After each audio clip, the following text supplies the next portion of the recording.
नमस्कार मित्रांनो, आज आपल्यासोबत आहेत संदीप दंडगवळे, जे फाउंडर आहेत HD इन्शुरन्सचे. तर त्यांच्यासोबत आज आपण खूप साऱ्या गप्पा मारणार आहोत. खूप सगळ्या गोष्टी फायनान्सबद्दल, त्यांच्या जर्नीबद्दल, बिझनेसबद्दल, जॉबबद्दल आणि फायनान्शियल फ्रीडमबद्दल सगळ्यात जास्त आपण आजच्या पॉडकास्टमध्ये बोलणार आहे. तर स्वागत करतो संदीप सर तुमचं आपल्या पॉडकास्टवर.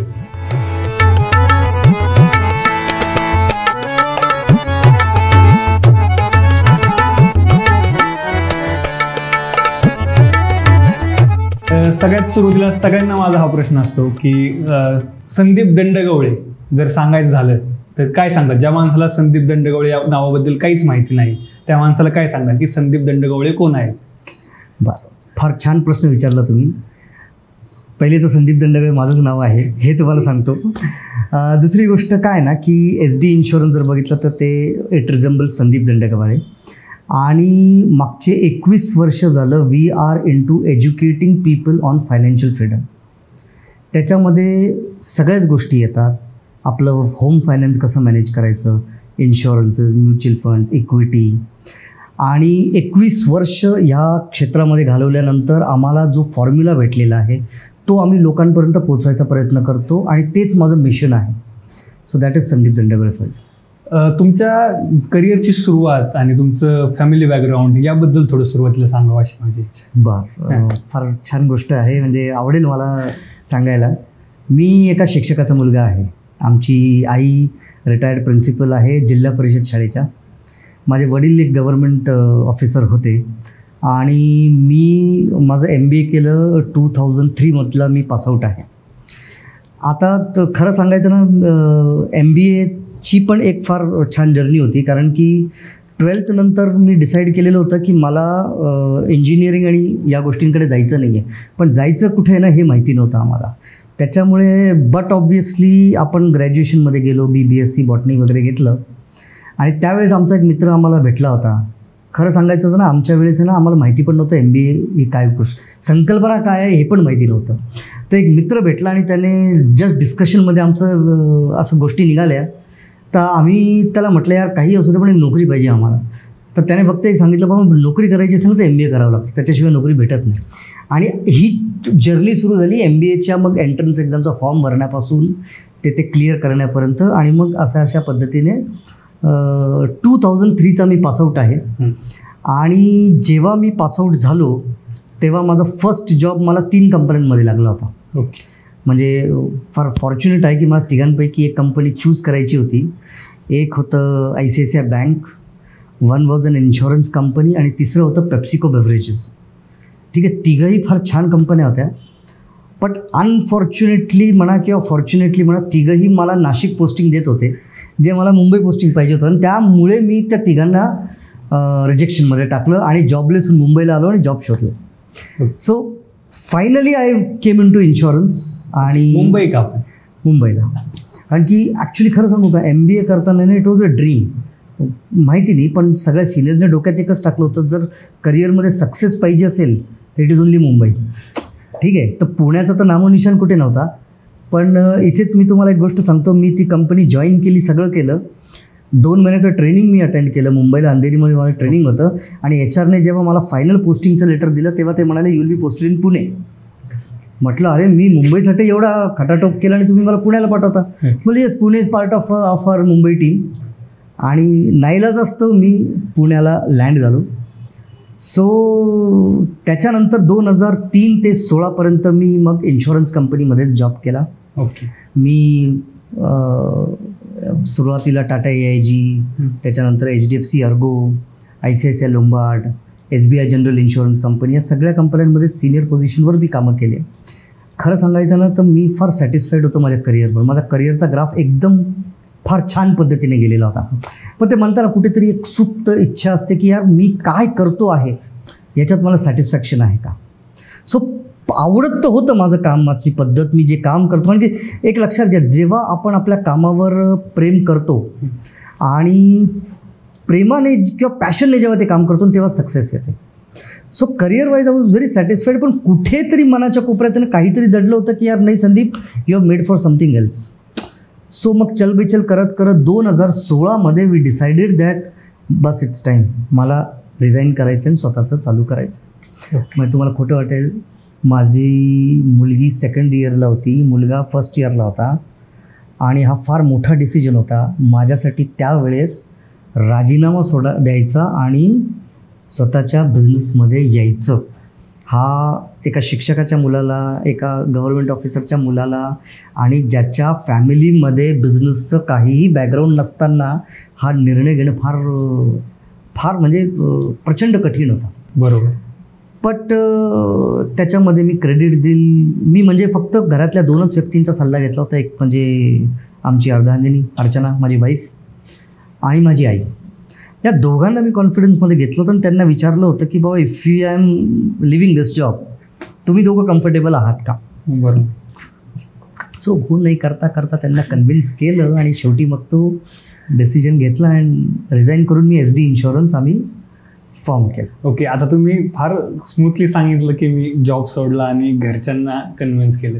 घरच्यांना कन्व्हिन्स करायच्या आधी मला असं वाटतं की खूप जास्त मोठा टास्क असतो स्वतःला कन्व्हिन्स करणं, की घरच्यांना जाऊन सांगायचं.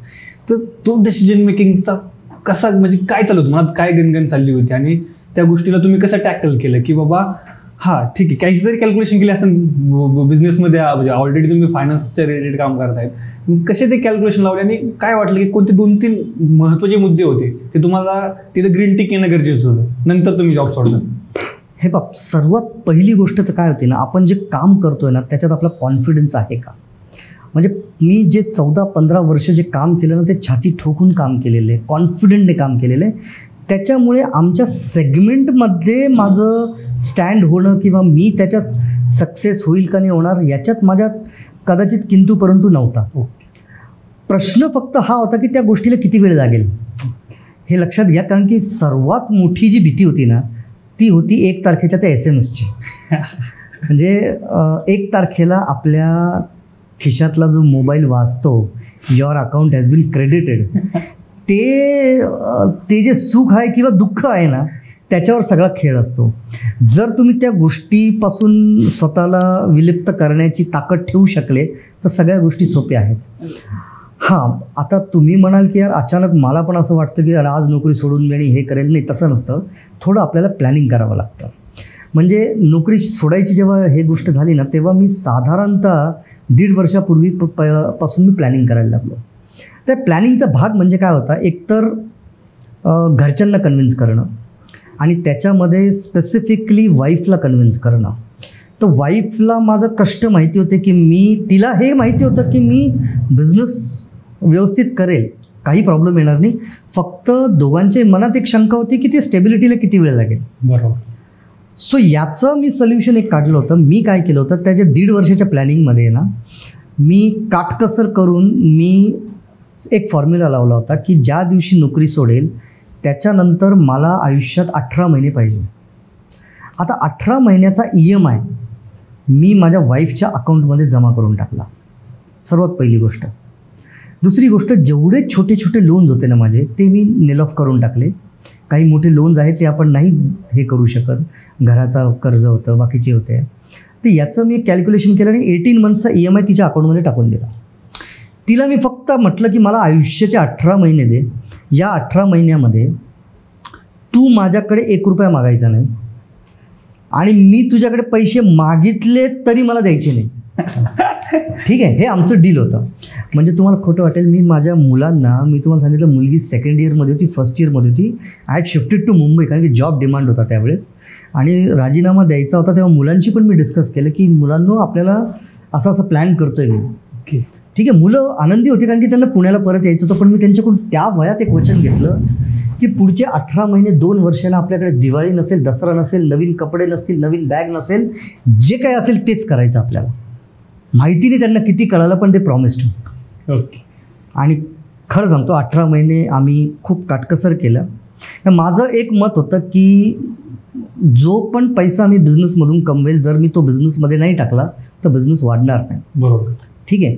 सो ह्या गोष्टींचं जेव्हा आणि जेव्हा मी वाईफला सांगितलं एवढं सगळं प्लॅनिंगच्या हिशोबाने, आणि तिला माहिती आहे माझा स्वभाव कसा आहे, मी एखादी गोष्ट ठरवली तर नॉर्मली त्याच्या मागे जात नाही आणि ठरवली तर ते मी करणाराच व्यक्ती आहे.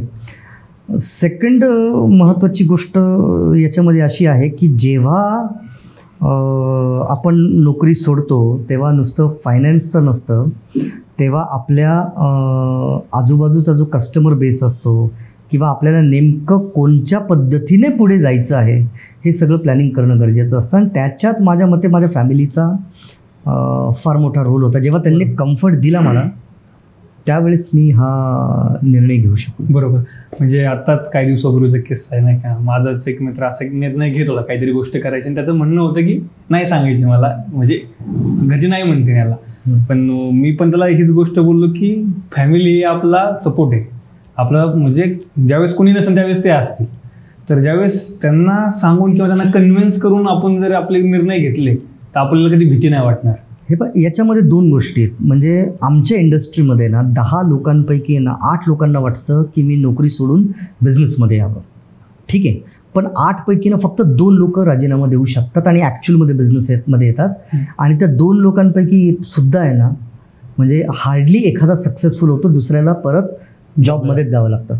तर याच्यामध्ये ना माझं एक मत आहे की हजबंड अँड वाईफ हे दोघं जर एक विचाराचे असतील ना तरच तुम्ही सक्सेसफुल होऊ शकता.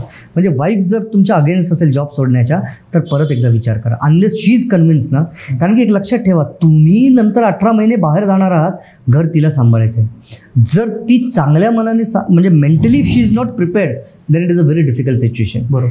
माझ्यासाठी ते गोष्ट होती. आणि एक सांगतो, माझ्या मनात हे होतं की उद्या उठून मी नाही माझं सक्सेसफुल झालं, वर्स्ट टू वर्स्ट काय होणार आहे, परत मी अप्लाय करेल आणि कोणत्या ना कोणत्या इन्शुरन्स कंपनीमध्ये मला परत नोकरी भेटणार आहे. बरोबर. फक्त काय होईल 2-4 लाख इकडे तिकडे होईल पगारामध्ये, परत थोडंसं मागे येईल, पण मला 100% गॅरंटी होती मार्केटमध्ये मला जागा मिळणार आहे. बरोबर. सो हरवण्यासाठी काही नव्हतं. बरोबर. सो माझं तेच म्हणणं आहे, जे लोक प्लॅन करतात ना की त्यांना बिझनेसमध्ये यायचं आहे त्यांनी प्लॅनिंग करून यायचं आणि फॅमिलीचं दोघांचं एकमत असणं हे सर्वात मोठं गरजेचं. बरोबर. म्हणजे फुल्ली कॅल्क्युलेटेड रिस्क होती, म्हणजे इमोशनल डिसिजन कमी होता, पूर्ण कॅल्क्युलेटेड आपला डिसिजन होता. Calculated decision. तुम्हाला खोटं वाटेल, माझ्याकडे स्कोडा गाडी होती, त्या 1.5 वर्षात माझी ॲक्सेस आणि बाईक जास्त चालली. 90% मी ती बाईक आणि ॲक्सेस चालवली. स्कोडा गाडी घरी पडून होती. का तर मला ह्या 18 महिन्यात सेव्हिंग्स करायचे होते, मला बिझनेसमध्येच पैसा टाकायचा होता, बिझनेस वाढवायचा होता आणि जो काही कमवणार होतो मी बिझनेसमधून तो मला त्या बिझनेसमध्येच टाकायचा होता. काय होतं ना, 18 महिने जर तुम्ही मेहनत घेतली ना तर कोणत्याही बिझनेसमध्ये तुम्हाला सक्सेस भेटण्याचा रेशो 90% प्लस असतो. लास्ट सॅलरी किती होती? मी जेव्हा नोकरी सोडली तेव्हा माझी salary was 26 lakhs per annum. आता खरं सांगायचं तर आमच्या घरामध्ये एवढी मोठी सॅलरी कदाचित कोणी बघितली पण नसेल. I was very fortunate. म्हणजे मी खरं सांगतो ना, मी खरंच खूप फॉर्च्युनेट आहे. मला खूप चांगले बॉसेस मिळाले, चांगल्या कंपनीज मिळाल्या, खूप चांगल्या पद्धतीने काम केलं. इनफॅक्ट माझे SBI जनरलचे MD मला स्वतः म्हणाले होते की तू परत एकदा विचार कर, मला तुला जाऊ द्यायचं नाही आहे. पण मी जेव्हा त्यांना माझे बिझनेस प्लॅन सांगितले, पण ऑफकोर्स बॉसला वाटतं की या कॉम्पिटिशनमध्ये जाईल, प्रॉब्लेम होईल, पण मी जेव्हा त्यांना समजवलं की सर मी बिझनेसमध्ये जाणार आहे, स्वतःचा बिझनेस करणार आहे, तेव्हा त्यांनी मला सांगितलं की आय एम विथ यू आणि तुला देव नको पण कधी गरज पडली तर तू परत माझ्याकडेच येईल. म्हणजे MDने एवढा आपल्याला असा एवढा कॉन्फिडन्स दिल्यानंतर मला नाही वाटत कोणी मागे बघितलं पाहिजे. बरोबर. That was the kick start. आणि ज्यावेळेस बिझनेस चालू केला त्यावेळेस बिझनेस डे 1 पासून तुमचा प्रॉफिटेबल होते का त्यानंतर 0 पासून सुरुवात होती? नाही, आता याच्यामध्ये ना 0 पासूनच सगळं काही स्टार्ट होतं. ओके. बट काय होतं ना, जो माणूस 15 वर्ष मार्केटमध्ये काम केलेलं ग्राउंड लेवलमध्ये त्याचा एक असा सुप्त बिझनेस बेस आहे ना बनलेला असतो, हे लक्षात घ्या. म्हणजे जे AC, मी त्यापैकी नव्हतो जो AC ऑफिसमध्ये बसूनच कामं करेल, मी ग्राउंडवरचा माणूस होतो. त्याच्यामुळे मार्केटमध्ये माझी पकड होती. सो धंदा पहिल्या दिवसापासूनच आला माझ्याकडे. फक्त हे बघा, आता आम्ही पण बऱ्याचशा चुका केल्या त्या 18 महिन्यामध्ये, असं काही नाही की सगळं स्मूथ गेलेलं आहे. बरोबर. म्हणजे तुम्हाला खोटं वाटेल, एक वेळ अशी पण आली होती जेव्हा मी माझ्या वाईफचे मला दागिने विकावे लागले होते स्टाफची सॅलरी करायला. तो पण काळ आम्ही बघितलेला आहे. आणि कसं असतं ना, बिझनेस ही एक जर्नी आहे ज्याच्यात आपण चुका करतो आणि त्या चुकांमधून आपण सुधारतो, परत चुका करतो, परत सुधारतो. फक्त एक लक्षात ठेवायचं मंत्र असा आहे की जी चूक पहिले केलेली ना ती रिपीट नाही झाली पाहिजे. बरोबर. ठीक आहे. सो हाही फेज आमच्याकडे आलेला आहे. आणि believe me, we at present जर तुम्ही बघाल तर माझ्याकडे तुम्ही आमच्या ऑफिसला जर व्हिजिट कराल तर it is a woman oriented office. म्हणजे मला जर सोडलं तर कोणीच मेल कॅन्डिडेट नाही आहे तिथे. ठीक आहे. आमच्या सगळ्या लेडी स्टाफ आहेत आणि ते सगळा हा शो रन करतात. आणि आय एम प्राऊड टू से ह्या सगळ्या मुली माझ्याबरोबर त्या दिवसापासून आहे जेव्हा मी नोकरी सोडली आहे. It is very rare. Reason मी तुम्हाला सांगतो याच्यामध्ये काय आहे ना की आमच्याकडे आम्ही जे कल्चर डेव्हलप म्हणजे 15 वर्षात आहे ना मी पण खूप त्रास सहन केला काही काही गोष्टींचा. सो त्या ज्या गोष्टी माझ्या मनाला खटकत होत्या ना त्या मी इकडे रिमूव्ह केल्या. सर्वात पहिले मी तुम्हाला सांगतो माझ्या याच्यात आहे ना मी आमच्याकडे अटेंडन्स रजिस्टर नाही आहे. ठीक आहे. कोणी 10 वाजता आलं का 11 वाजता आलं का 5 वाजता गेलं ही गोष्ट नाही आहे आमच्याकडे. माझ्याकडे अटेंडन्स रजिस्टर नाही, त्याच्यामुळे सुट्ट्यांची गोष्ट नाही आहे. एखाद्या मुलीला जर सुट्टी पाहिजे असेल so she will hardly ask me की सर मला सुट्टीला जायचे, जाऊ का. प्रोबॅबली आमच्याकडे उलटं होतं की सर मी 5 दिवस नाही आहेत हे ती इन्फॉर्म करते फक्त. बट शी मेक शुअर की त्या 5 दिवसात जर काही गोष्टी येणार असतील तर तिच्या कलिग्स कसं ते मॅनेज करेल किंवा त्यांच्याकडून नसेल होत तर ती मला सांगते की सर हे तर तुम्हालाच बघावं लागेल. ठीक आहे. म्हणजे आजच्या घडीला माझी एक मुलगी आहे ती 5-6 दिवसांपासून सुट्टीवर आहे, पण कदाचित आम्हाला जाणवलंच नाही आहे की ती सुट्टीवर आहे. ठीक आहे. This is the work culture we have brought in. आणि आमचं म्हणणं असं आहे की हे फॅमिली बॉन्डिंग टाईप जर नाही झालं then we will not succeed. नाही प्रत्येक ठिकाणी मी नाही जाऊ शकत. बरोबर. My team is my backbone. म्हणजे आज आमच्या इन्शुरन्स इंडस्ट्रीमध्ये माझ्या मुलींना जास्त ओळखतात रादर देन मला, कारण की ऑपरेशनल वाईज त्याच सगळ्या गोष्टी करतात. बरोबर. ओव्हरऑल जॉब सोडायचा डिसिजन फार मोठा होता, पण तुम्ही फार तो सिम्प्लिफाय करून घेतला. म्हणजे यातून भरपूर काही शिकण्यासारख्या गोष्टी येतात. जॉब सोडला आणि बिझनेस चालू झाला. तर बिझनेस चालू झाल्यानंतर बिझनेस तर पहिल्यांदाच करत होतो. अशा कोणत्या गोष्टी, आता माझाही तोच सेम एक्सपिरियन्स आहे जॉब सोडल्यानंतर बिझनेसमध्ये आल्यानंतर. मला माहिती आहे की आधी भरपूर विचार केला आहे, भरपूर प्लॅनिंग केलं आहे, पण अशा भरपूर गोष्टी येतात की त्या सरप्राईज देत असतात आपल्याला अचानक. अरे हे तुम्हाला माहीतच नव्हतं, इथं नवीनच प्रॉब्लेम मला माहीत झाला.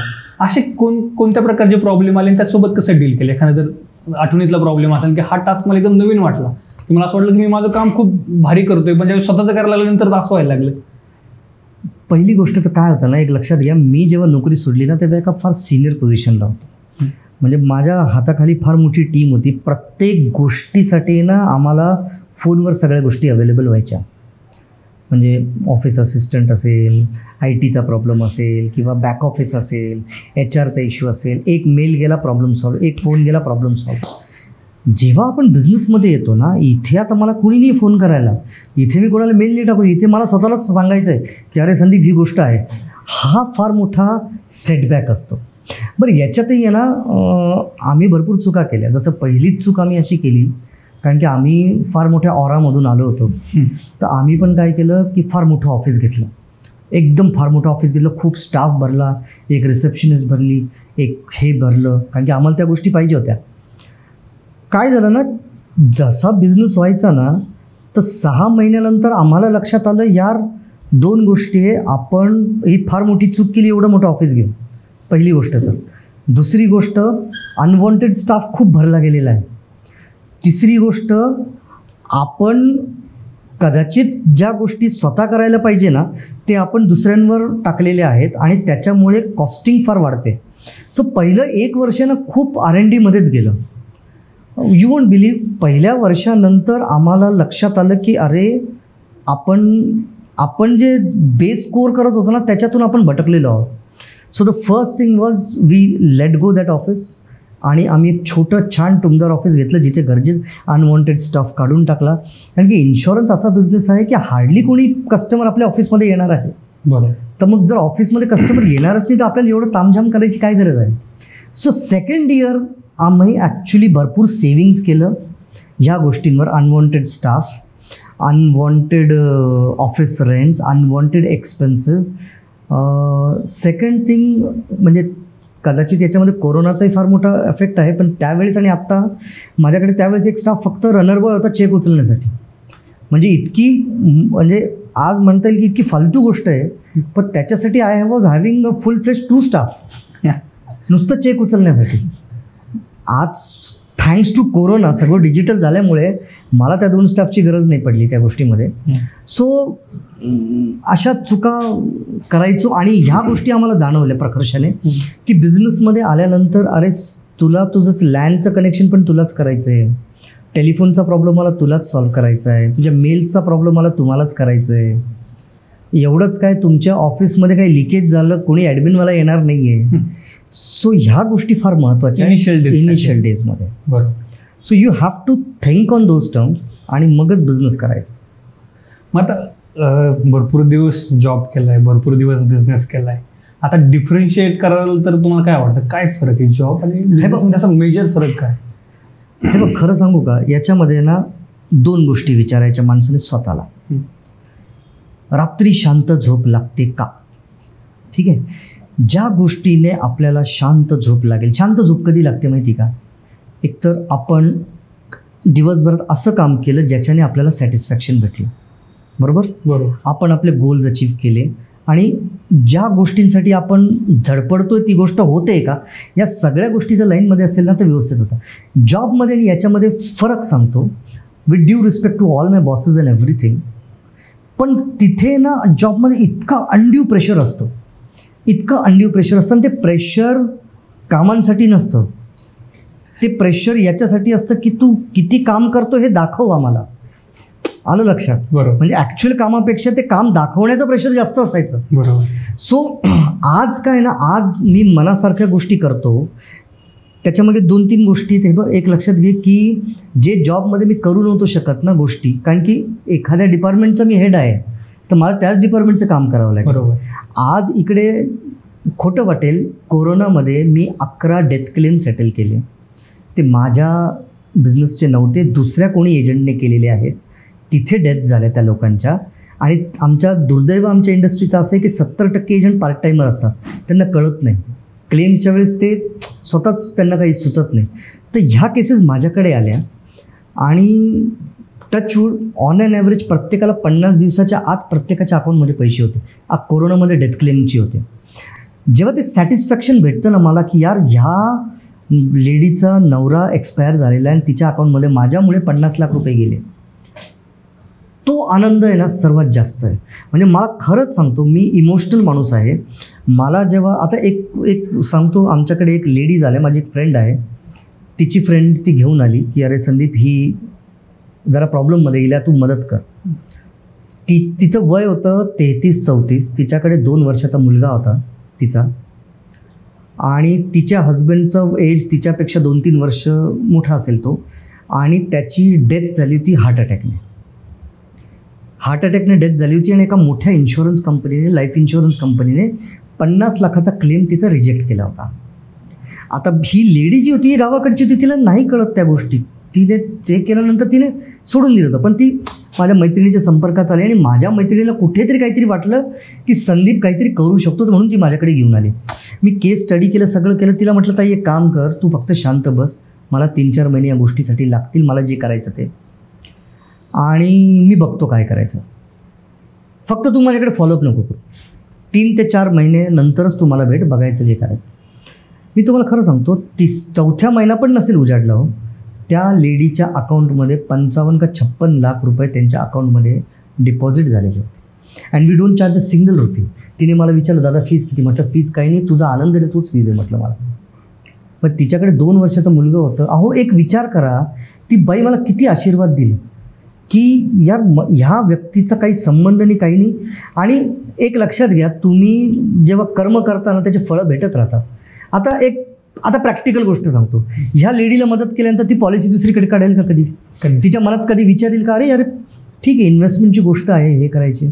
बरं याच्यामध्ये तिचं अजून एक सांगतो, जेव्हा म्हणजे तिच्या नवऱ्याने एक फ्लॅट बुक केला होता ज्याचं काहीतरी 38 लाखाचं कर्ज होतं त्या बँकेकडून, आणि त्या बँकेनेच पॉलिसी दिली होती तिला. आणि आता बँकेनेच हात वरती केले की ते क्लेम रिजेक्ट झाला आहे, आम्हाला आमची वसुली करावी लागेल. म्हणून मी सगळ्या लोकांना हे सांगत असतो की बँकेकडून पॉलिसी घेताना 10 वेळा विचार करा. तुम्ही पॉलिसी प्रॉपर क्वालिफाईड एजंटकडूनच घ्यायची असते. बरोबर. तर बँकेला जेव्हा कळालं 50 लाख रुपये डिपॉझिट होतात ते त्यांच्या मागे लागले परत सगळ्या गोष्टी. पण तिने जरा हुशारी केली. तिला मी सांगितलं आता एक काम कर, आधी ते कर्ज फेड, जरी पैसा कमी असला तरी चालेल पण ते कर्ज फेड. तिने 38 लाख रुपये बँकेला भरले, वरचे 12-14 लाख रुपये मी तिचे इन्व्हेस्ट केलेले चांगल्या ठिकाणी. आणि बघा ज्याच्या याच्यात देव असतो, 1 BHKला पुण्यामध्ये तिला 18,000 रुपये भाडं भेटतं त्या गोष्टीला, म्हणजे ते इन्कमच झालं ना. बरोबर. सो असे तुमचा जो प्रश्न होता ना जॉबमध्ये आणि याच्यामध्ये काय फरक आहे, तर आज मी खूप सॅटिस्फाईड आहे. म्हणजे माझे जेवढेही मित्र, म्हणजे जॉब काही असू द्या, रडतात, एक्सेप्ट करा, सगळे प्रेशरमध्ये असतात, सगळे रडतात, मनामध्ये सगळेच असतात की यार संदीप तू केलं, आम्हाला पण हेच करायचं होतं पण हिंमत नाही होत, काय करू. आणि कसं असतं ना, एक लक्षात घ्या, नोकरी सोडायचं ना एक वय असतं. मी ठरवलं होतं जर सोडायची तर 40च्या आतच, 40च्या नंतर सोडता येत नाही, फिजिकल लिमिटेशन असतात. सो माझा एकच प्रश्न, आय एम व्हेरी हॅपी. पैशाचं म्हणाल तर कदाचित 4 पटीने जास्तच कमवतोय, ठीक आहे, पण त्याच्याहीपेक्षा जास्त आनंद आहे, फॅमिलीबरोबर टाईम स्पेंड करू शकतो आणि सगळ्या गोष्टी मी करू शकतो ज्या पाहिजेत. असं काय आहे का की म्हणजे असं म्हटलं जातं की तुम्ही ओळखा स्वतःला की तुम्ही जॉबसाठी बनलेत का बिझनेससाठी बनलेत? कारण का काहींचं असं म्हणणं की ठीक आहे की तुम्ही तुमच्याकडे त्या स्किल्स आहेत किंवा तुम्ही त्या डेव्हलप केल्यात स्वतःला, तसं की तुम्ही एक बिझनेस सांभाळू शकता, ते तुमच्यात ती गोष्ट आहे. म्हणजे असं काय एक्सपेक्टर असतो की हा पर्सन बिझनेसमॅन बनू शकतो हा पर्सन नाही बनू शकत? हे पण 2 गोष्टी, तुम्हाला बेसिक बिझनेस सेन्स तर लागेलच. म्हणजे मी जर 2 रुपये टाकतोय तर मला 4 रुपये कसे कमवायचे, हा जो बेसिक आहे ना, हे लागतंच त्या गोष्टीसाठी. म्हणजे तुमच्याकडे जर हा सेन्स नसेल then you not made for business. पण याच्याही पेक्षा एक फार महत्त्वाची गोष्ट आहे की तुम्ही लोक काय करता माहिती का, मला बिझनेस करायचा पण मी काय केलं पाहिजे, अच्छा याच्यात जास्त पैसा मी ते करतो, त्याच्यात जास्त पैसा मी ते करतो. तसं करण्यापेक्षा ना तुम्ही तुमचं पॅशन बघा, तुमचं पॅशन कोणत्या गोष्टीकडे आहे आणि त्या गोष्टीची तुमच्याकडे कॉम्पिटन्सी आहे का. म्हणजे आता बरेच करिअर गायडन्ससाठी कोचेस पण हे म्हणतात की आपल्या मनाचं समज हे करा. आता फॉर एक्झाम्पल मी जर म्हटल्यावर मला क्रिकेट खूप आवडतं, मी खूप वेळ आहे क्रिकेटसाठी, सगळं काही आहे, but I will have to ask myself whether I am competent enough, माझ्याकडे ती कॉम्पिटन्सी आहे का. पॅशन असणं वेगळं आणि पॅशन विथ कॉम्पिटन्स असणं वेगळं. बरं. तर ह्या दोघांची सांगड जर तुम्ही घालू शकले तर तुम्ही करू शकता. साधारणतः सांगतो तुम्हाला मी, इन्शुरन्स इन्व्हेस्टमेंट्सवर आहे ना आम्ही प्रेम करतो, we love what we do. म्हणजे उद्या रात्री 12 वाजता जरी एखाद्या कस्टमर ॲडमिट होतं ना हॉस्पिटलमध्ये, त्याला क्लेमचा त्रास होत असेल ना, तर मला असं जड नाही जाणार, मी लगेच हॉस्पिटलमध्ये जाईल आणि त्या गोष्टी करेल. If you are loving what you do ना, then you will be successful. आणि बट ऑफकोर्स त्याच्याबरोबर थोडा बिझनेस सेन्स लागतो. सगळ्या काही इमोशन्सवर गोष्टी नाही चालत. 2+2 4च होतात, ते 2+2 वेगळ्या गोष्टीत नाही जाणार. तो जो आपल्याला ती नस पाहिजे ना ती लागते. ओव्हरऑल मला आता एक सगळ्यात महत्त्वाचा प्रश्न विचारायचा आहे किंवा मला असं म्हणायचं की तुम्ही ते गोष्ट सांगावी, कारण ती मला शिकायला भेटली तुमच्याकडून, ती अजून भरपूर लोकांनी ऐकावी अशी माझी पहिल्यापासून इच्छा होती. जो मुलगा 18, 19, 20, 21, 22, 23 ह्या वयात मोस्ट ऑफ दी मुलं 80% म्हणून किंवा 70% मुलं तरी ॲटलिस्ट कमवायला लागतात. 25पर्यंत 26 वयापर्यंत भरपूर लोक कमवायला लागतात.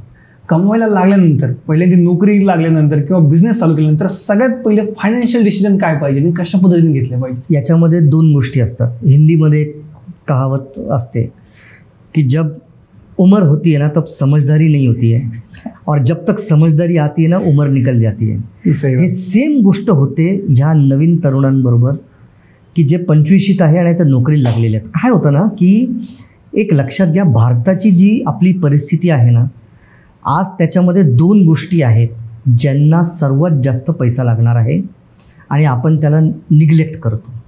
वास्तविक पाहता या दोन्ही गोष्टी फ्री पाहिजे, हरीश, फ्री पाहिजे, पण त्याच्यासाठीच सर्वात जास्त पैसा जातोय. ते आहे शिक्षण, दुसरं आहे हॉस्पिटलायझेशन आणि हे 2 सोडल्यानंतर तिसरं आता येतं रिटायरमेंट.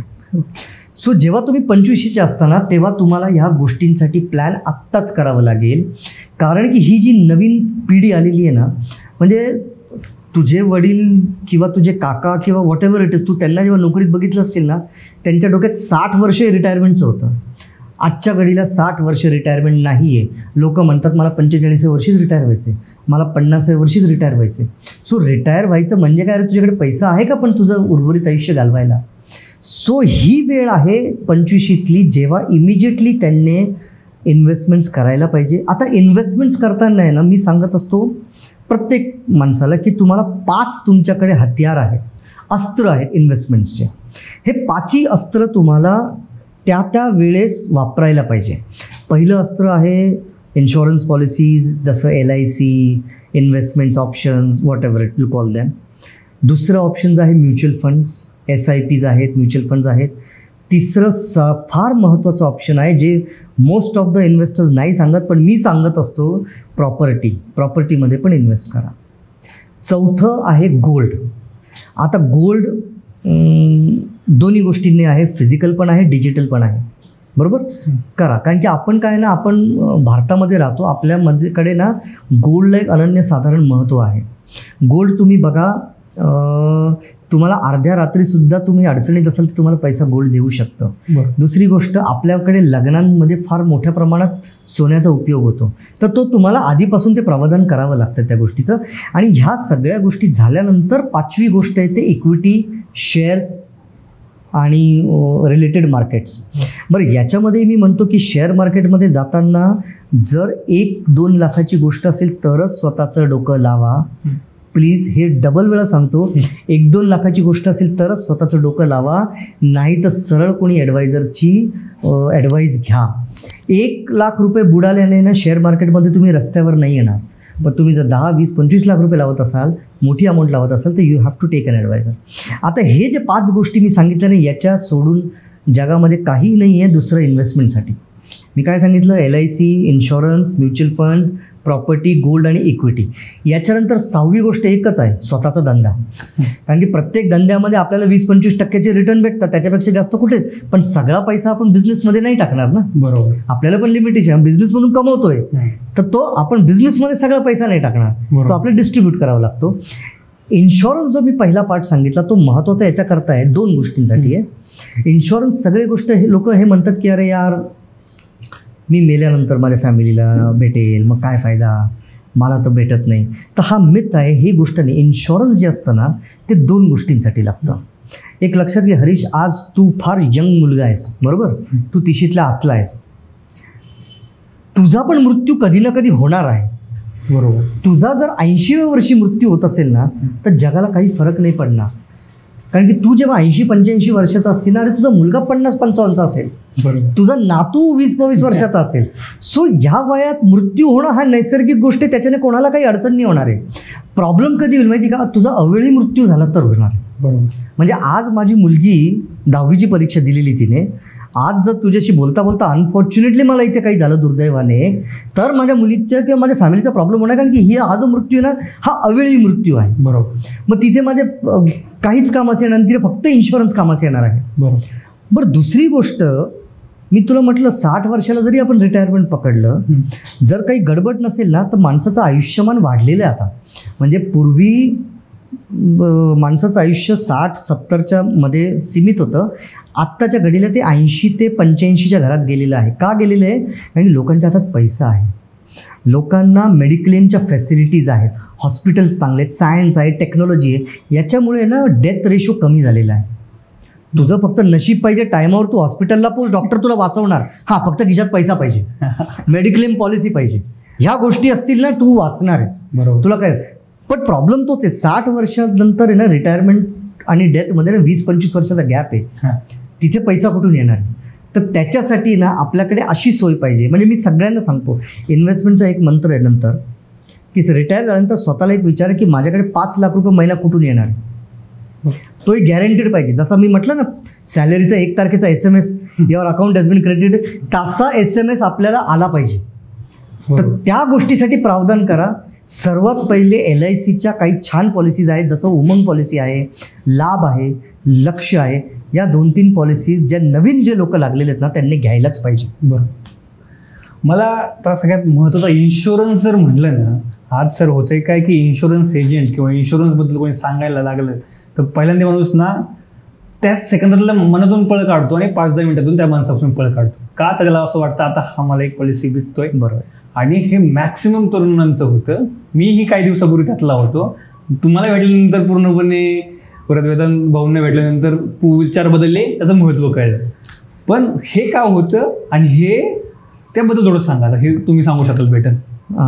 फार छान प्रश्न विचारला. आता ॲक्च्युली ना मी बऱ्याचशा एजंट्सला ट्रेनिंग पण देत असतो. तर माझ्या ट्रेनिंगमध्ये ना हा मुद्दा मी प्रकर्षाने माझ्या एजंटला शिकवत असतो. हे बघा, एक लक्षात घ्या, कस्टमर आपल्यापासून पळतो का?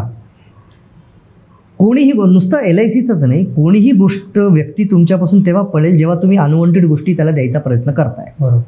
आता होतं काय माहिती का की जे एजंट LIC एजंट काय करतो, अरे एक पॉलिसी घेणार आहे, अरे घेणार आहे, 5,000ची नाही 2,000ची घे, 1,000ची घे, 500ची घे. आपण जेव्हा ह्या गोष्टी करतो ना तेव्हा समोरचा पळणारच आहे. याच्या विपरीत आम्ही करतो. आमचा सक्सेसफुल होण्याचा एक रिझन पण हे आहे की we don't chase our customers. म्हणजे फॉर एक्झाम्पल मला सुद्धा काही मित्र फोन करतात, काही कस्टमर्स फोन करतात, अरे संदीप काही चांगला प्लॅन आहे का मला सांग समजा. तर मी म्हणतो यार सगळे प्लॅन चांगलेच असतात, मला एक सांग असं कंपनी आहे का कोणी की वाईट प्लॅन काढेल? सगळे प्लॅन चांगले, फक्त काय गोष्ट आहे ना तुमच्यासाठी तो प्लॅन चांगला आहे का हे समजण्याची त्या LIC एजंटची कॅपॅबिलिटी पाहिजे. बरोबर. तो नवीन प्लॅन लॉन्च केला म्हणून तो सगळ्यांनाच देणं असं नसतं. बरं, कोणत्याही याच्यात आम्ही काय करतो ना, आमचं एक फिलॉसॉफी आहे, whenever we are approaching a client, आम्ही त्यांना प्लॅन नाही सांगत. आम्ही त्यांना काय करतो की सर तुमच्या एक्झिस्टिंग गोष्टी ना ते आम्हाला द्या आधी. तुमचं एक्झिस्टिंग इन्व्हेस्टमेंट पोर्टफोलिओ स्टडी केल्याशिवाय ना मी तुम्हाला नवीन प्लॅन सांगणारच नाही. बरोबर. एक लक्षात घ्या, तुला आता समजा आज ताप आलेला आहे किंवा तू आजारी आहेस, तू डॉक्टरकडे जातो का आणि सांगतो का डॉक्टर मला ताप आलेला, एक काम करा मला एक कॉम्बिफ्लॅम सजेस्ट करा, एक अँटीबायोटिक हे सांगतो, हे मला लिहून द्या. तो डॉक्टर तुला म्हणाले वेडा झाला का? डॉक्टर मी आहे का तू आहे? सांगायचं मी का तू? बरोबर. पण डॉक्टर काय करतो, डॉक्टर तुला डायरेक्ट गोळ्या नाही देत. तू सांगितलं ताप आला म्हणून तो लिहित नाही गोळ्या, तो काय करतो, तो तुला चेक करतो. बरोबर. तुझं टेम्परेचर घेईल, तुझं BP बघेल, बाकीचे 4-5 प्रश्न विचारेल, मग त्याला त्या तापाचा प्रकार कळेल. मग त्या डॉक्टरला कळतं की अरे कारण की ताप भरपूर प्रकारच्या, त्याच्यातली कोणची गोळी तुला सुटेबल होईल. बरोबर. जर मेजर प्रॉब्लेम असेल तर तो काय म्हणतो, यार एक काम कर, या काही टेस्ट पण करून घे. सो डॉक्टरला माहिती असतं की कोणत्या गोळ्या द्यायच्या असतात, गोळ्या सगळ्यात चांगल्या आहेत. बरोबर. तसं इन्शुरन्स ॲडवायझरला माहिती असतं की या व्यक्तीला कोणची पॉलिसीची गरज आहे. तर ते समजण्यासाठी ना तुमचं एक्झिस्टिंग पोर्टफोलिओ स्टडी करणं फार छान आहे. म्हणजे आम्ही SD इन्शुरन्समध्ये काय करतो, आम्ही रिपोर्ट जनरेट करतो. जसं तो लॅब टेक्निशियन रिपोर्ट जनरेट करतो ना, तुमचं हेमोग्लोबिन एवढं आहे, शुगर एवढी आहे, तसं माझ्याकडे एक रिपोर्ट जनरेट होतं, ती तुमच्या पॉलिसीचं हेल्थ सांगते. म्हणजे पॉलिसीज किती चांगल्या आहेत, किती वाईट आहेत, कशा आहेत, ॲव्हरेज आहेत, खूप चांगल्या आहेत, ते सगळं देतं. आणि तो रिपोर्ट बघितल्यानंतर ना मग कस्टमरचे डोळे ना खाडकन उघडतात. म्हणजे मला काही लोक तर असे पण भेटलेत, मला म्हणतात अरे संदीप माझ्याकडे 25 पॉलिसीज आहेत, मी खूप पॉलिसी काढल्यात, मला नको आहे, खूप पॉलिसी काढल्यात. मी त्यांना म्हणतो ठीक आहे नको काढू, तू माझ्याकडून रिपोर्ट बनवून घे फक्त. रिपोर्ट बनवून घेतल्यानंतर जेव्हा डोळे उघडले ना, यू वोंट, म्हणजे तुला विश्वास नाही बसला. त्या माणसाला शॉक झाला की म्हणजे हे काय करून ठेवलंय मी, मला माहितीच नव्हतं. त्या माणसाने माझ्याकडे 5 लाख रुपये वर्षाची पॉलिसी काढलेली, जो हे म्हणत होता की माझ्याकडे भरपूर पॉलिसीज आहेत. So we first try to understand की तुमचं एक्झिस्टिंग पोर्टफोलिओ काय आहे, त्याच्यात कुठे कमी आहे, कुठे जास्त आहे, त्या गोष्टी मी भरून काढल्या. आणि काहींना मी सांगतो की ठीक आहे इन्शुरन्स नको, आता तू म्युच्युअल फंडमध्ये टाक. बरोबर. ओके आहे. हां, हे सुद्धा सांगण्याची आपल्याला हे कॅपॅसिटी पाहिजे. म्हणजे असं म्हणता येईल का एकंदरीत की एक चांगले इन्शुरन्स एजंटसाठी खूप स्कोप आहे मार्केटमध्ये? आहे, प्रचंड स्कोप आहे. इन्शुरन्स इंडस्ट्रीमध्ये टॅलेंटेड, नॉलेजेबल आणि लोकांना खरी माहिती देणाऱ्या लोकांची नितांत गरज आहे. म्हणजे मी सांगतो ना, करणारे लोक खूप करतात, न करणाऱ्याला काही नाही. बरोबर. म्हणजे काही लोक बिंदास्त खोटं बोलून पॉलिसी पण विकतील, काही पण करतील, but they are very small players. म्हणजे ते 2-4 वर्ष करतील, नंतर सोडून देतील. बरोबर. So there is a lot of scope. आता थोडं वेगळा स्टोरी ऐकायची तुमच्याकडून की सगळ्यात ज्यावेळेस आम्ही तुम्हाला भेटल्यानंतर थोडं दुसऱ्या भेटीनंतरच तुम्ही मला इन्व्हाइट केलं BNI साठी. तर BNI तुम्ही मला कायम फार स्ट्रॉंगली सजेस्ट करत असता. तुम्ही सांगितल्यानंतर मला त्याच्याबद्दल माहिती झालं, मला कळलं हे माझ्यासाठी खरंच खूप योग्य आहे. माझ्यासाठी नाही तर भरपूर सगळ्या व्यावसायिकांसाठी, बिझनेसमॅनसाठी ती गरजेची गोष्ट आहे. तर तुम्हाला इंट्रोडक्शन कसं झालं BNIचं, तिथं का गेलं पाहिजे माणसांनी, त्याबद्दल एक सांगा. आता मी तुला एक सांगतो, मी तुला आधीच सांगितलं की मी 15 वर्ष मी जॉब केलेला आहे, बरोबर. आता काय होतं ना, जो माणूस जॉबमध्ये असतो ना 15 वर्ष, तो समाजापासून, नेटवर्कपासून आहे ना अलिप्त झालेला असतो, बरोबर. म्हणजे खोटं वाटेल तुला, पण मी माझ्या कोणत्याही नातेवाईकाच्या वाढदिवसाला गेलो नाही, कोणाची डेथ झाली असेल मला जाता नाही आलं, लग्न खूप कमी अटेंड केले, काही गेट टुगेदर्स असतील खूप कमी अटेंड केलं. तर काय झालं ना, माझा जो संपर्क व्हायला पाहिजे ना तो खूप कमी असतो. म्हणजे हे जॉब करणाऱ्या प्रत्येकाचं असतं. सो जेव्हा नोकरी सोडली ना तेव्हा हा एक व्हॅक्यूम क्रिएट झाला होता की अरे मी फक्त माझ्या रिलेटेड इंडस्ट्रीच्या लोकांना ओळखतो, त्याच्या बाहेर मी कोणालाच ओळखत नाही आहे. सो हा एक फार मोठा ड्रॉबॅक होता. फॉर्च्युनेटली माझ्या एका मित्राने, त्याचा एक मित्र, त्याला इन्शुरन्समध्ये खूप प्रॉब्लेम येत होते मरीनचे. मरीन इन्शुरन्स हा एक खूप कॉम्प्लिकेटेड विषय आहे. एक एक्सपोर्टर होते ग्रेप्सचे, त्यांना फार त्रास होत होता क्लेम्सचा आणि बाकीच्या गोष्टींचा. तर त्यांना कोणी चांगला माणूस भेटत नव्हता. तर त्या मित्राने माझं नाव सजेस्ट केलं त्यांना आणि आमच्या गोष्टी झाल्या. मी सगळ्या गोष्टी 3-4 महिने व्यवस्थित डील झालं. त्यांना माझा स्वभाव आवडला. आम्ही भेटलो नाही एकमेकांना, काही नाही. पण तो माणूस मला म्हणाला, यार संदीप म्हणे मी इतक्या वर्षाहून बिझनेस करतो पण इन्शुरन्सचा त्रास माझा कधीच संपला नव्हता. तू भेटला आणि 3 महिन्यात माझं सगळं काही टेन्शनच दूर झालं म्हणे. मला तुला भेटायला यायचं म्हणे. तो माणूस मला स्वतः भेटायला आला. जेव्हा भेटायला आला, आमच्या गप्पा गोष्टी झाल्या, हे झालं, तेव्हा तो माणूस मला म्हणाला की यार तुझ्यासारखी व्यक्ती एकदा BNIला आली पाहिजे. मी म्हटलं काय बाबा हे BNI असं तसं. आता माझा क्लायंट होता तो, आणि क्लायंट कुठेतरी यायला बोलतोय तर आपल्याला नाही म्हणतात नाही. म्हटलं चल बाबा तुझी पण इच्छा आपण हे करू. Then I went to BNI आणि मी तिथे बघितलं आणि खरं सांगतो तर माझे डोळे उघडले. BNI, आणि त्या क्षणी ठरवलं की मला जॉईन करायचं. आणि 2017ची गोष्ट आहे आणि आज I am a member of BNI. आता याचं इम्पॉर्टन्स सांगतो. BNIमध्ये काय आहे ना की धंदा जो असतो ना तो केला जातो. कसं केलं ना, टेक्निक शिकवले जातात, बाकीच्या खूप गोष्टी अशा शिकवल्या जातात जे आपल्याला MBA कॉलेजमध्ये सुद्धा नाही शिकवले जात. It is a practical educational institute. आणि इथे आम्ही ॲक्च्युली जो धंदा करतो ना ती गोष्ट असते त्याच्यामध्ये. म्हणजे बरेचसे ट्रेनिंग इन्स्टिट्यूट तुम्हाला शिकवतील पण इथे ॲक्च्युअल धंदा केला जातो. माझं नेटवर्क इतकं प्रचंड वाढलेलं आहे BNIमुळे. आणि मी सगळ्यांना सांगतो, जो माणूस नोकरी सोडून बिझनेसमध्ये येणार असेल किंवा 25व्या वर्षीसुद्धा बिझनेस जर चालू करायचा असेल ना, ही शुड मॅन्डेटरीली जॉईन BNI.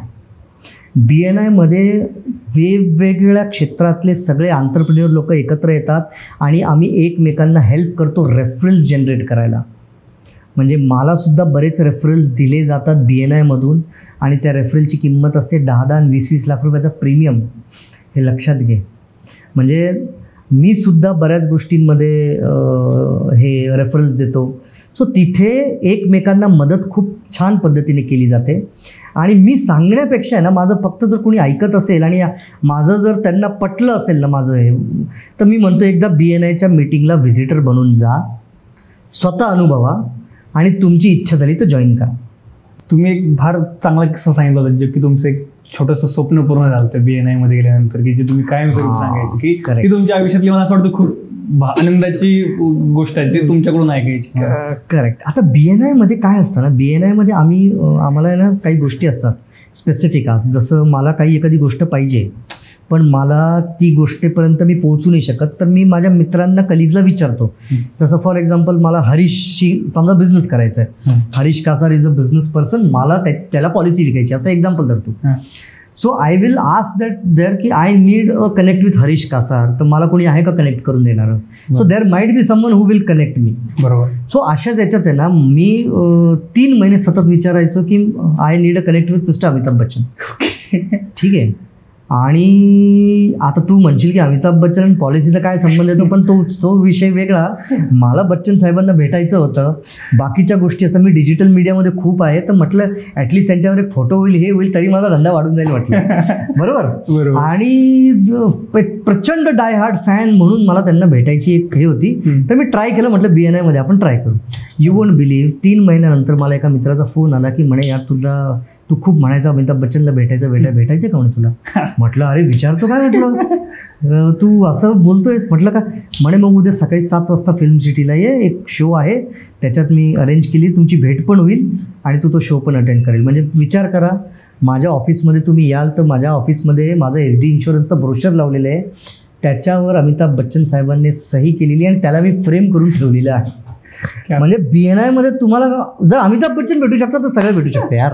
बरोबर, हे लक्षात घे.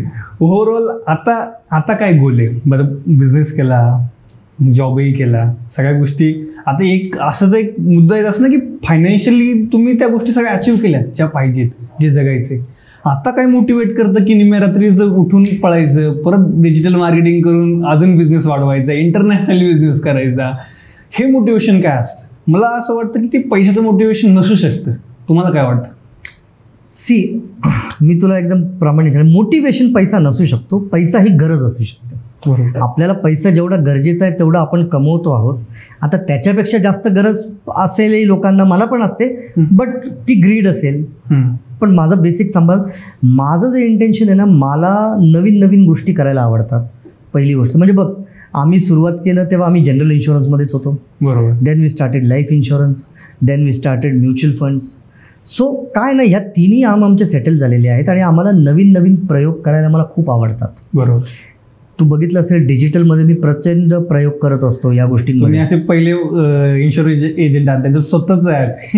हां, माझं स्वतःचं ॲप आहे. मी रील्स करतो, मी बघत नाही काय आहे कुठे आहे. माझ्या मनात एखादी गोष्ट आली ना ती मी शेअर करतो. तू म्हणशील ना माझं ड्रीम काय आहे, तर बघ फायनान्शियल याच्यामध्ये ना माझं खरंच ड्रीम आहे की मी LIC ऑफ इंडियाचा नंबर 1 एजंट बनणं. हा माझा खरं ड्रीम आहे. आता त्याला फायनान्शियल पॅरामीटर जोड किंवा नको जोडू तू, मला ती गोष्ट नाही, पण नंबर 1 बनणं आहे ना, खूप आमच्या याच्यात खूप चांगले चांगले एजंट आहेत ज्यांचा आदर्श मी मानतो. आता मला 4-5 वर्ष झालेले लाईफ इन्शुरन्सच्या इंडस्ट्रीमध्ये, पण मला माझं हे जे आहे ते नंबर 1 ड्रीम बनवायचंच आहे. आणि कुठेतरी असं आहे की will I be able to help minimum 10,000 families, म्हणजे 10,000 फॅमिलीजला मी पुढे मदत करू शकेल इन टर्म्स ऑफ त्यांचं फायनान्शियल मॅनेजमेंट, त्यांच्या काही अडीअडचणी, त्यांचे फायनान्शियल गोल्स, त्यांची क्लेम्स, त्यांच्या घरामध्ये काही प्रॉब्लेम आले.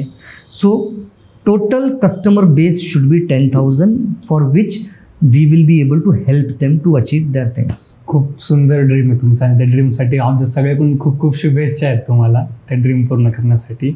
आता मला अजून एक फार मला क्युरियोसिटी वाटते की इन्शुरन्स एजंट जॉब सोडतो, बिझनेस चालू करतो आणि डायरेक्टली इंटरनॅशनली US मधल्या कोणत्यातरी प्रोग्रामला स्पॉन्सर करतो, लाखो रुपये खर्च करून तिकडे जातो. ही हिंमत कुठून येते? अच्छा, नक्की असं काहीतरी नवीन धमाकेदार करावं.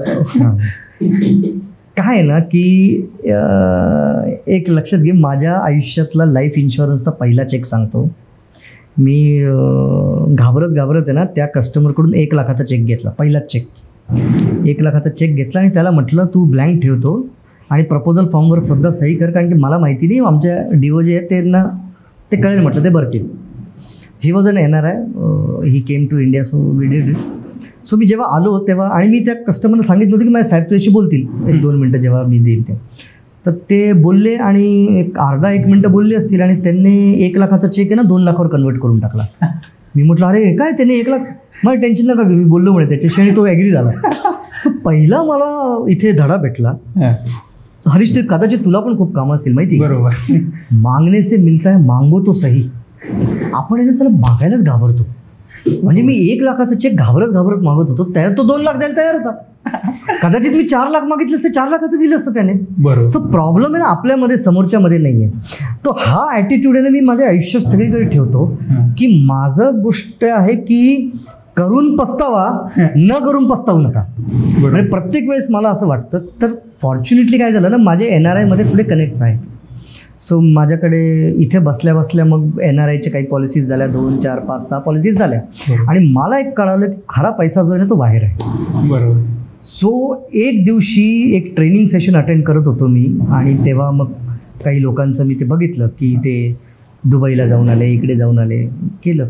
मग मी असा विचार केला, यार हे जे एजंट बोलत आहेत हे तर माझ्यापेक्षा कमी बिझनेसवाले आहेत आणि ते असं विचार करतायत, तर मला पण काहीतरी करायला पाहिजे. मी विचार केला, पण म्हटलं मला ऑर्थोडॉक्स गोष्टीने नाही जायचं, मला एकदम वेगळ्या पद्धतीने जायचं आहे. तर मी असं लोकेशन चूज केलं जिथे कोणी विचार नाही, की मी डायरेक्ट म्हटलं लंडन जाईल तर लंडनलाच जाईल म्हटलं. बरोबर. मग मी तिकडे माझ्या काही जे ओळखीचे लोक आहेत त्यांना फोन केला की यार मला यायचं आहे तिकडे, पण मी येऊ कसं काय, काय कारणाने येऊ, नुसतं असं लंडन नुसतं फिरायला तर येता नाही येणार, आय नीड समथिंग. सो मग त्यांनी पण तो विचार करायला लागले काय काय. मग अशा 2 लोकांना फोन केला, 4 लोकांना फोन केला. मग तिथे कळालं की एक नाटक आहे 4 चौघी, फार फेमस नाटक आहे आपल्या इथलं आणि त्याचा प्रयोग होणार आहे लंडनमध्ये. सो त्याच्या ऑर्गनायझरशी माझं कनेक्ट झालं. मी त्यांना म्हटलं यार मला 1 दिवसाची स्पॉन्सरशिप द्या, म्हटलं I want to come over there and I want to do it. हे सगळं मी माझ्या खर्चाने केलं. मला माहिती प्रचंड खर्च आहे, पण मला ते करायचं होतं. म्हणजे मी ते डिसिजन घेतला. मी लंडनला 9-10 दिवस गेलो.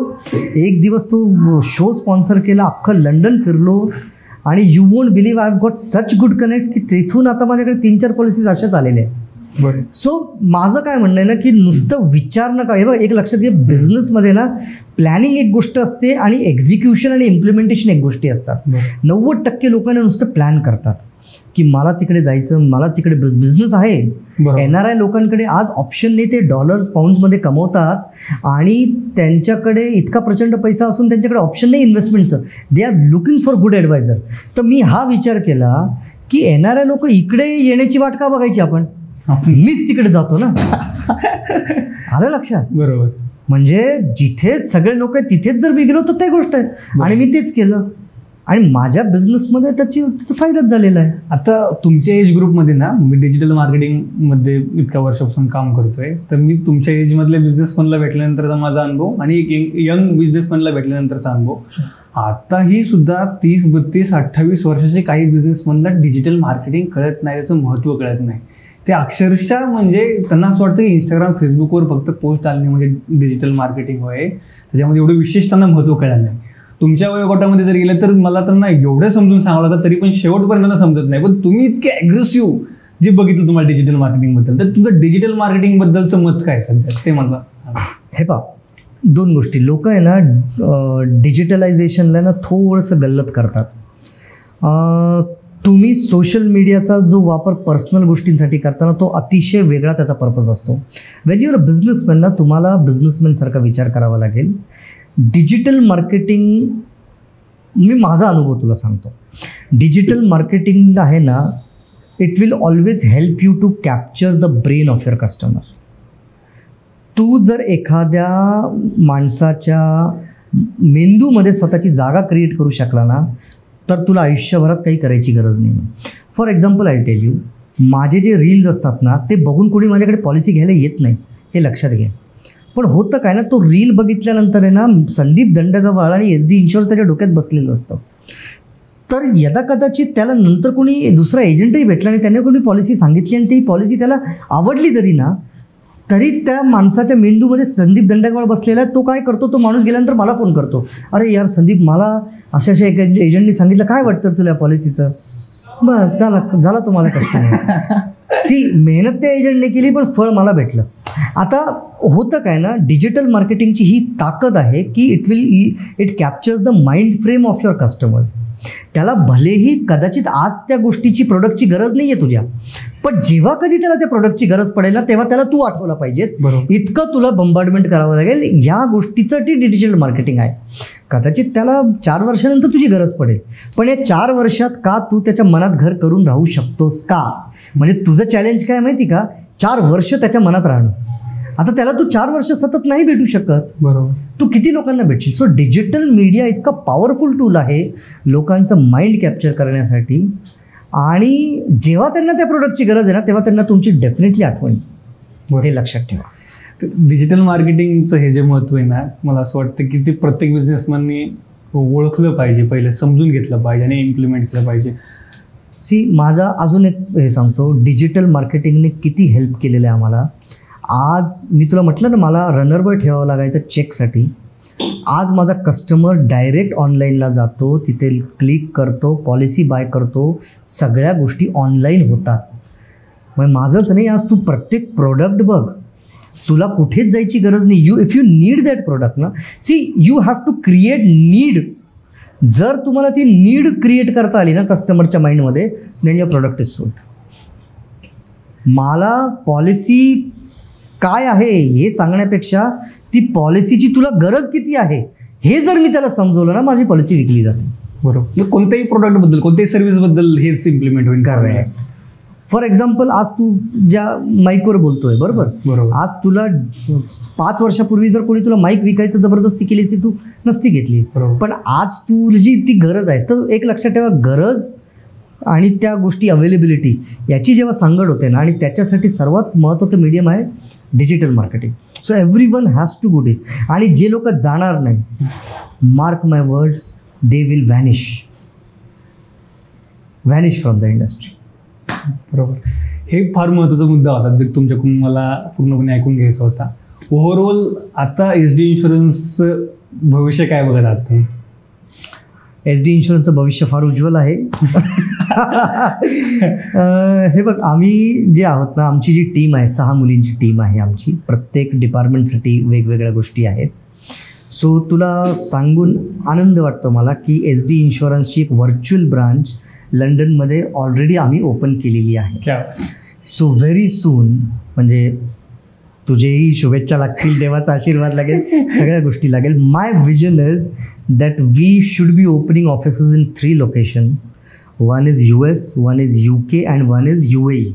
UAE मधलं एखादी कंट्री जिथे मला अजून स्टडी करायचं आहे कोणत्या लोकेशनमध्ये करता येईल. या 3 लोकेशनमध्ये SD इन्शुरन्सचं फिजिकल ऑफिस असणं हे माझं ड्रीम आहे. इंडियामध्ये तर राहीलच. आणि त्या दृष्टीनं मध्ये आम्ही एक्सपेन्शन करू, बाकीच्या गोष्टी करू आणि वाटचाल करत राहू. ओके. लास्टली मला माझ्यासारख्या, आमच्या सगळ्या टीमसारखे जे यंग मुलं आहेत, सगळे इंडियामधील, भारतामधील मराठी मुलं आहेत, सगळे ज्यांना बिझनेस करायचे किंवा करिअर करायचं, इन्व्हेस्टमेंट करायची, त्याला ओव्हरऑल तुमचं एक काय सजेशन असेल? हे पण 2 गोष्टी आहेत. मी सगळ्यांना सांगतो की बिझनेस करणं, स्पेसिफिकली मराठी मुलांना सांगत असतो मी की बिझनेस करण्याचं जर स्वप्न असेल तर ते स्वप्न अस्तित्वात उतरवा. आता त्याच्यासाठी एक प्रॅक्टिकल गोष्ट करू शकतात. माझं असं मत आहे, जॉब सोडल्यानंतर डायरेक्ट बिझनेसमध्ये नका येऊ.